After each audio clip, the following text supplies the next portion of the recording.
अर्जुन के जीतने में एक ही रोड़ा है, एक ही व्यक्ति है जिससे माधव को भी लगता है कि ये शक्तिशाली रहा तो मेरा दोस्त, मेरा भाई युद्ध हार सकता है। भगवान ने उसे कितने प्रेम से टैकल किया है। राजनेताओं को सीखना चाहिए, कृष्ण से कूटनीति सीखनी चाहिए। जब संधि फेल हो गई और युद्ध लेकर माधव लौटे तो विदुर के घर पर सुबह ही सुबह कुछ मेहमान आए, कृष्ण से मिलने आए।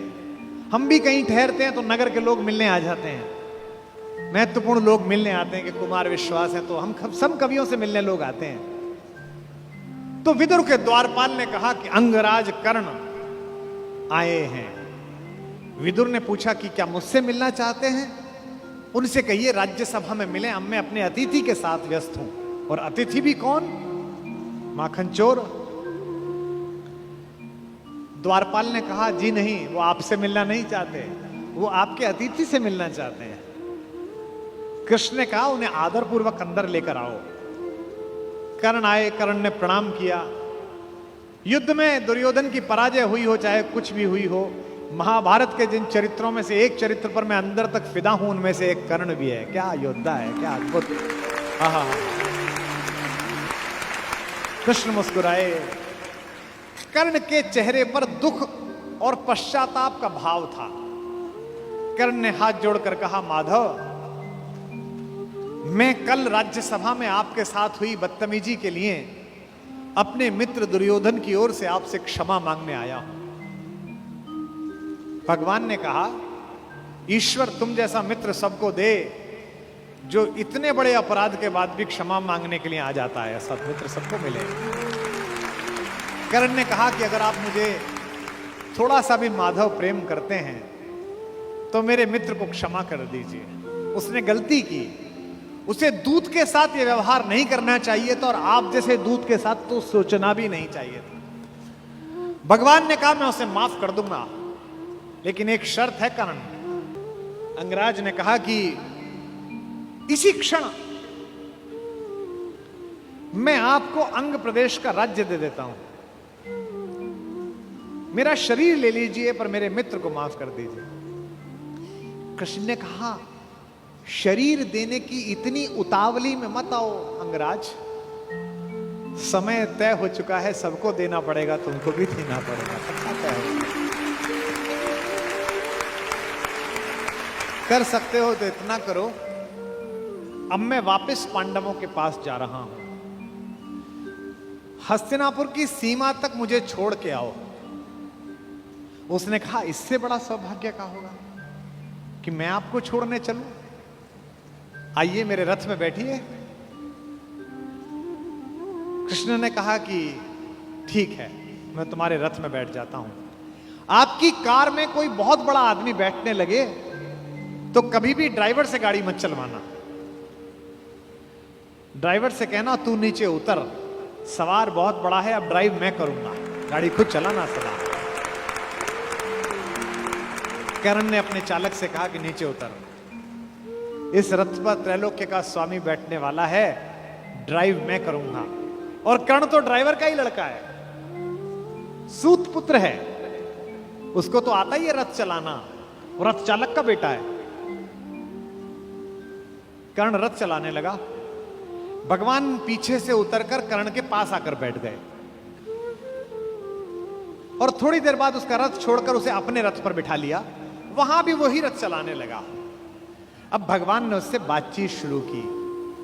देखिए कितने बड़े कूटनीतिज्ञ हैं ये कन्हैया, दिखते भोले हैं लेकिन परम चालू। इनको पता था कि एक ये आदमी है जो फजीता करेगा, इसका मनोबल तोड़ो। पहली बार कर्ण को यह पता चला जो भेद उन्होंने बताया। हरि बड़े प्रेम से कर धर कर ले चढ़े उसे अपने रथ पर। रथ चला परस्पर बात चली, शमदम की टेढ़ी घात चली। शीतल हो हरि ने कहा हाय, अब शेष नहीं कोई उपाय। कर्ण अब कुछ बचा नहीं, हो विवश हमें धनु धरना है। अब तो हमें यह धनुष उठाना पड़ेगा, क्षत्रिय समूह को मरना है। मैंने कितना कुछ कहा नहीं, विषबाण कहां तक सहा नहीं, पर दुर्योधन मतवाला है, कुछ नहीं समझने वाला है। चाहिए उसे बस रण केवल, सारी धरती की मरण केवल। ये जो अहंकार है कि मैं कुछ नहीं दूंगा, क्या बोला दुर्योधन 5 गांव माने पे? सूच्यग्रम नैव दास्यामि बुनया युद्धे न केशवः। हे केशव, तुम 5 गांव मांगते हो, मैं सुई की नोक के बराबर भी जमीन नहीं दूंगा। हे वीर तुम ही बोलो अकाम। बिना पार्शल हुए बोलना। कर्ण से पूछ रहे हैं, क्या वस्तु बड़ी थी 5 ग्राम? 5 ग्राम ही तो मांगे थे। वह भी कौरव को भारी है, मत गई मूढ़ की मारी है। दुर्योधन को बोधूं कैसे, इस रण को अवरोधूं कैसे? सोचो क्या दृश्य विकट होगा रण में जब काल प्रकट होगा। बाहर शोणित की तप्त धार, भीतर विधवाओं की पुकार। निशस्त्र विशस्त्र बिल्लाएंगे, बच्चे अनाथ हो जाएंगे। चिंता में क्या और करूं, शांति को छिपा किस ओट धरूं। सब राह बंद मेरे जाने, अब पासा फेंका। पहले तो माहौल बनाया कि तुम सब मरोगे बेटा, तू भी मरेगा और तेरा यार भी। एक तरीका है बचने का, सब राह बंद मेरे जाने। हाँ, एक बात है, यदि तू माने, देखो कैसे फुसला रहे हैं, तो शांति नहीं जल सकती है, समरागनी अभी टल सकती है। पा तुझे धन्य है दुर्योधन, तू एकमात्र उसका जीवन। तेरे बल की है आस उसे, तुझसे जय का विश्वास उसे। तू संग न उसका छोड़ेगा, वह क्यों रण से मुंह मोड़ेगा। जब तक तू उसके साथ है वो लड़ाई नहीं छोड़ सकता। बस ऐसा कर, तू उसे छोड़ दे। क्यों? क्या अघटनीय घटना कराल।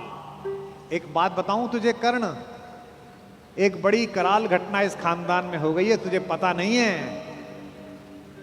तू प्रता कुक्षिका, प्रथा मतलब कुंती, तू कुंती कोख का प्रथम लाल। तू कुंती का पहला बेटा है। ये पहली बार कर्ण को स्वयं भगवान श्री कृष्ण ने बताया है, सबसे पहली बार। अच्छा, ये बात पहले भी बता सकते थे कभी, कर्ण तो रोज मिलता था।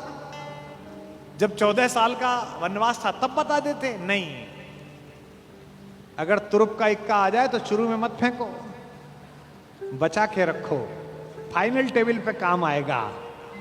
अब कर्ण को बता रहे हैं कि तू तो कुंती का लड़का है, पनसूत अनादर सहता है, कौरव के दल में रहता है, किस्मत के फेरे में पड़कर का प्रेम सदा बसा दुश्मन के घर, निज बंधु मानता है पर को कहता है शत्रु सहोदर को। पर इसमें दोष न तेरा है, तेरा कोई दोष नहीं है। अब कहा मान इतना मेरा, अब इतनी मान, चल होकर संग अभी मेरे, जहां 5 भ्राता तेरे। कहते हैं एक काम कर, अब मेरे रथ पे से उतरी मत, अब मैं हाँक रहा हूं और सीधा वहीं जाकर रुकेगा जहां तेरे 5 भाई हैं।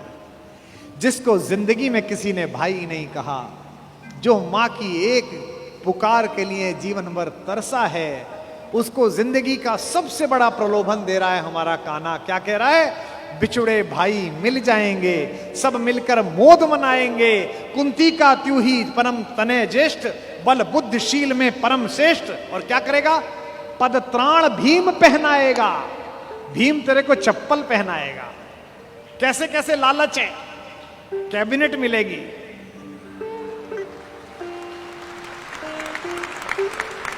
और उसमें भी कोई छोटा मोटा मिनिस्टर नहीं है, सीधा ही प्राइम मिनिस्टर। पद त्राण भीम पहनाएगा, हैं? धर्मादिप युधिष्ठिर चमर डुलाएगा। तेरे दरबार के बाहर कौन खड़े होंगे? पहरे पर पार्थ प्रवर होंगे। जो तेरा दुश्मन है, तेरा छोटा भाई अर्जुन, ये तो तेरा एनएसजी कमांडो बनेगा। पहरे पर पार्थ प्रहर होंगे, सहदेव नकुल अनुचर होंगे। सब लोग तुझे पहचानेंगे, असली स्वरूप को जानेंगे। खोई मणि को जब पाएगी, आखिरी दाव जो मारा है, खोई मणि को जब पाएगी, कुंती फूली न समाएगी।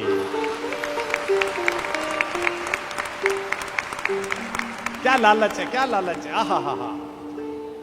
कुरुराज स्वयं झुक जाएगा, संसार बड़े सुख में होगा। कोई न कहीं दुख में होगा। सब गीत खुशी के गाएंगे, तेरा सौभाग्य मनाएंगे। और आखिरी में ऐसी बात कहता है, और कौन दुनिया को जो देता है वो भीख मांग रहा है। मेरे कन्हैया को पृथ्वी की आग टालने के लिए भीख मांगनी पड़ी। कुरुराज समर्पण करता हूं, पूरा राज्य कुरुराज समर्पण करता हूं, साम्राज्य समर्पण करता हूं, यश मुकुट मान सिंहासन ले, बस एक भीख मुझको दे दे।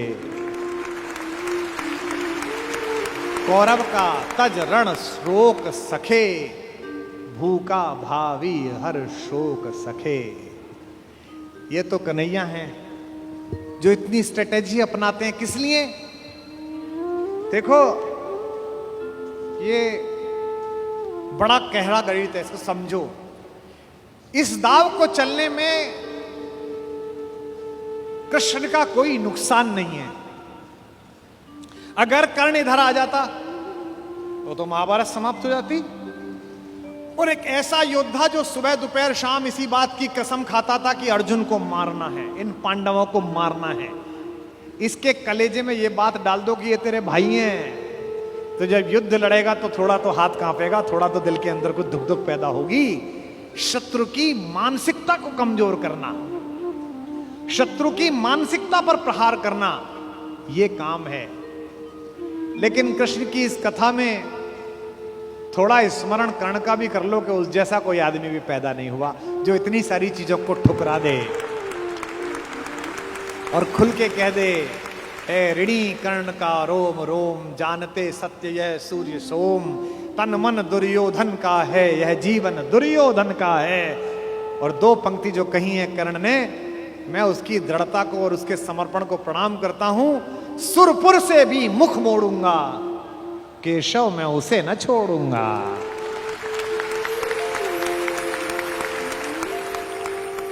ये जो चरित्र है कृष्ण का योजना बनाने का, पहले कुंती को भेजा, जाओ बता के आओ कि तुम उसकी मां हो। मां ने कहा कि तू वापस आ जा, तो उसने एक वरदान दिया मां को। मां ने कहा, अभिलाष लिए तो बहुत बड़ी आई थी, पर आस नहीं अपने बल्कि लाई थी। था एक भरोसा यही कि तू दानी है, अपनी अमोघ करुणा का बड़ा अभिमानी है। उसने भी कहा, मां मैं तुझे वचन देता हूं कि तेरे 5 बेटे जीवित रहेंगे।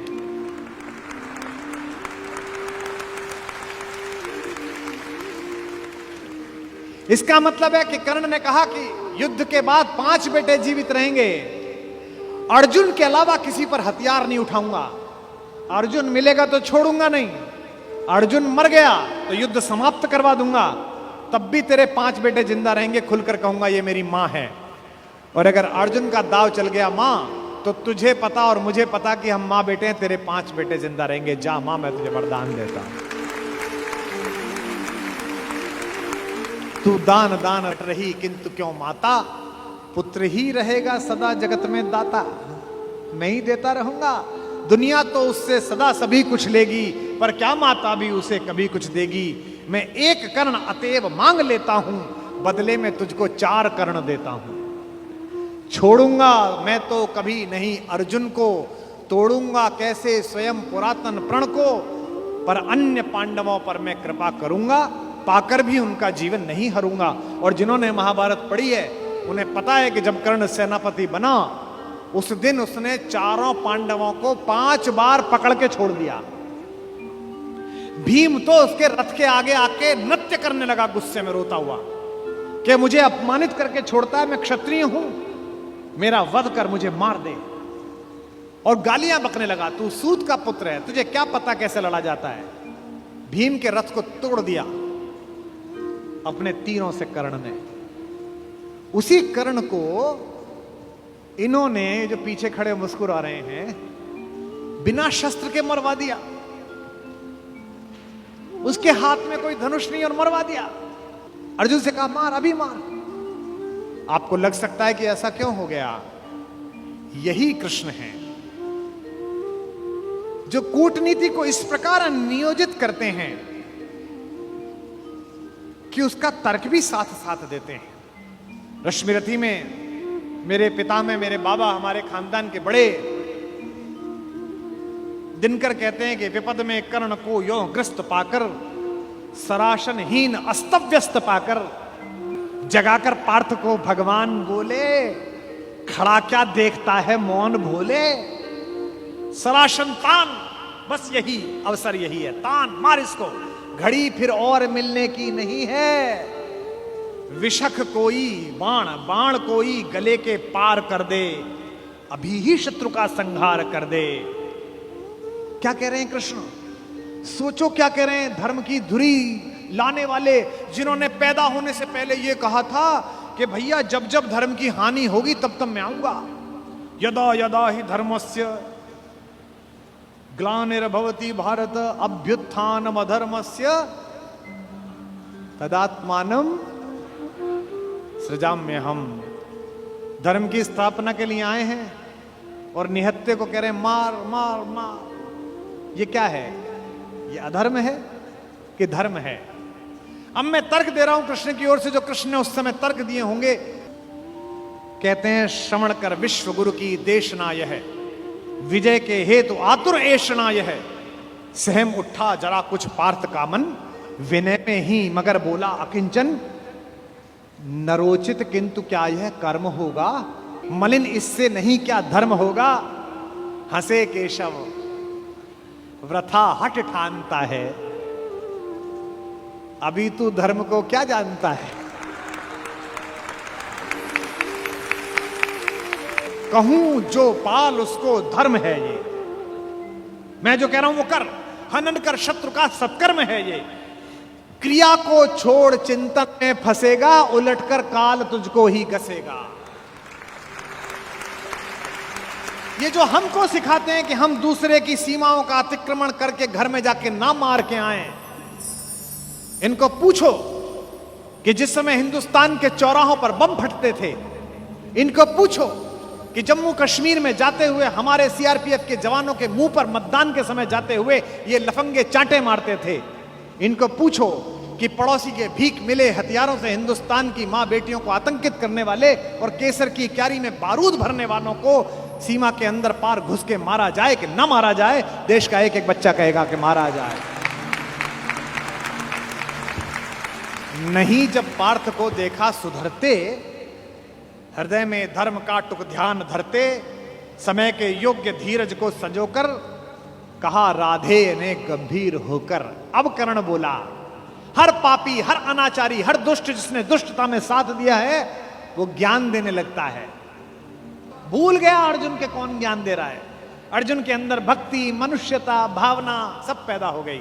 नरोचित धर्म का कुछ काम तो लो, बहुत खेले जरा विश्राम तो लो। फंसे रथ चक्र को जब तक निकालूं, धनुष धारण करूं, प्रहरण संभालूं। रुको तब तक चलाना बाण फिर तुम, हरण करना कर सको यदि प्राण तुम। नहीं अर्जुन शरण में मांगता हूं, समर्थित धर्म से रण मांगता हूं। कर्ण कहता है कि धर्म से युद्ध करो। कृष्ण मुस्कुराए कि बेटा अब फंसा के, अब मैं तुझे धर्म समझाता हूं, है ना। उपस्थित देख हो न्यायार्थ अरि को, निहारा पार्थ ने हो खिन्न हरि को। अर्जुन का तो सॉफ्टवेयर हैंग हो गया। इसे मारूं कि ये जो कह रहा है धर्म वो पालूं। और जब सॉफ्टवेयर हैंग हो जाए तो क्या करना चाहिए? जब तुझसे ना सुलझे तेरे उलझे हुए धंधे, भगवान के इंसाफ पर सब छोड़ दे बंदे।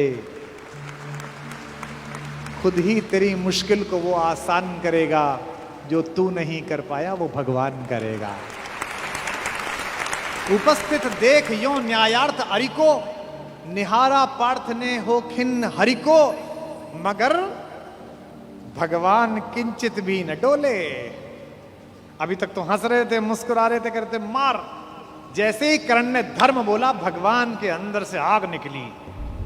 कुपित हो वज्र सी यह बात बोले, प्रलापी हो उजागर धर्म वाले, बड़ी निष्ठा बड़े सत्कर्म वाले।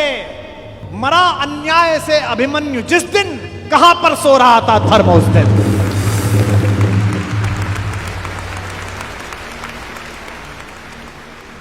मरा अन्याय से अभिमन्यु जिस दिन, कहां पर सो रहा था धर्म उस दिन। हलाहल भीम को जिस दिन पड़ा था, कहां पर धर्म उस दिन यह धरा था। लगी थी आग जब लाक्षा भवन में, हंसा था धर्म ही क्या तब भुवन में। और एक पंक्ति, बेटे पे आ जाए, पत्नी पे आ जाए और मां पे आ जाए तो खून खोल जाता है। अर्जुन का खून खौला रहे हैं भगवान मेरे। सभा में द्रौपदी की खींच लाके, सुयोधन की उसे दासी बताकर, सुवामा जाति को आदर दिया जो, बहुत सत्कार तुम सबने किया जो। नहीं वह और कुछ सत्कर्म ही था, उजागर शील भूषित धर्म ही था।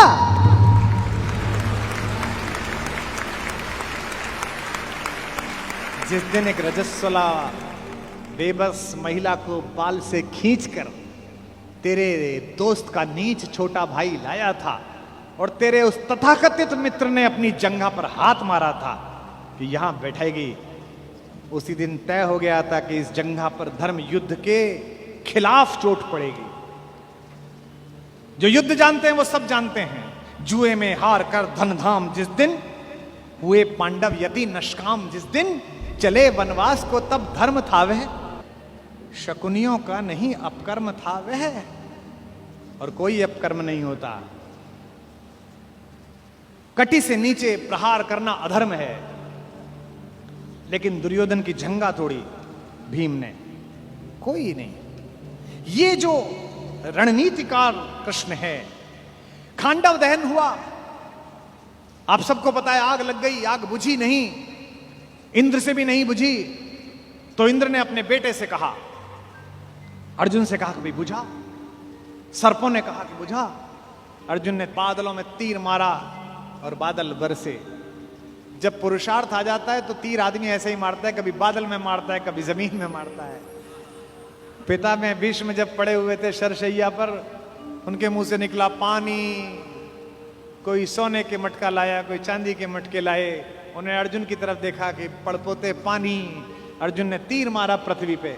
कुरुक्षेत्र चले जाइए, आज भी आपको मिल जाएगी वो नदी जहां जमीन का स्तर तक, वहां तक तीर गया। और साइंस देखिए तीर की, ड्रिलिंग देखिए कि उतनी ही तेजी से गया और धार उतनी ही आई जो पिता में भीष्म के होठों तक आई।